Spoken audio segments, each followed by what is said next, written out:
Well, good day and welcome to today's Living Word. I'm Dwayne Matz. Going to open up First Corinthians chapter 12, talking about spiritual gifts, and we'll just crack the tip of the iceberg with this today. Let's read from First Corinthians 12, beginning at verse 1. Now, concerning spiritual gifts, brethren, I do not want you to be ignorant. You know that you were Gentiles, carried away to these dumb idols, however you were led. Therefore I make known to you that no one speaking by the Spirit of God calls Jesus accursed, and no one can say that Jesus is Lord except by the Holy Spirit. There are diversities of gifts, but the same Spirit. There are differences of ministries, but the same Lord. And there are diversities of activities, but it is the same God who works all in all. But the manifestation of the Spirit is given to each one for the profit of all. For to one is given the word of wisdom through the Spirit, to another the word of knowledge through the same Spirit, to another faith by the same Spirit, to another gifts of healings by the same Spirit, to another the working of miracles, to another prophecy, to another discerning of spirits, to another different kinds of tongues, to another the interpretation of tongues.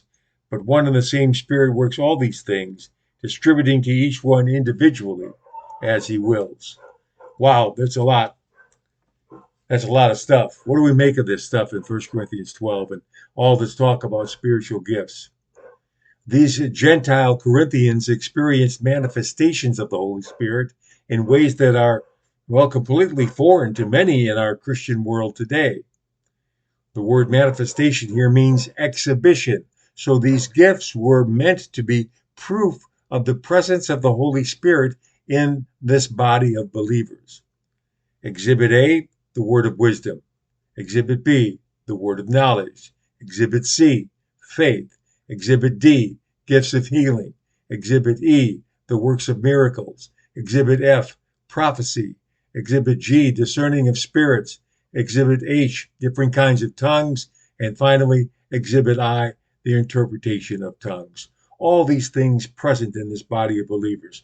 What is this all about? Well, there's a couple of things let's start to make note of, okay, before we move on here.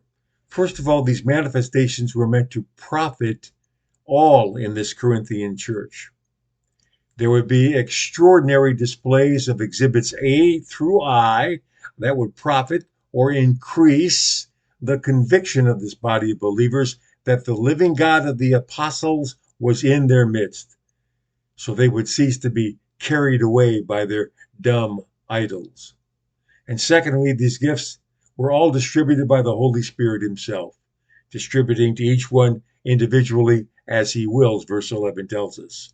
These Corinthians didn't have the option of choosing that gift or this gift, whatever the case may be. Neither do we have that option when it comes to our spiritual gifts. And we'll have more on this topic next time. I'm Dwayne Matz.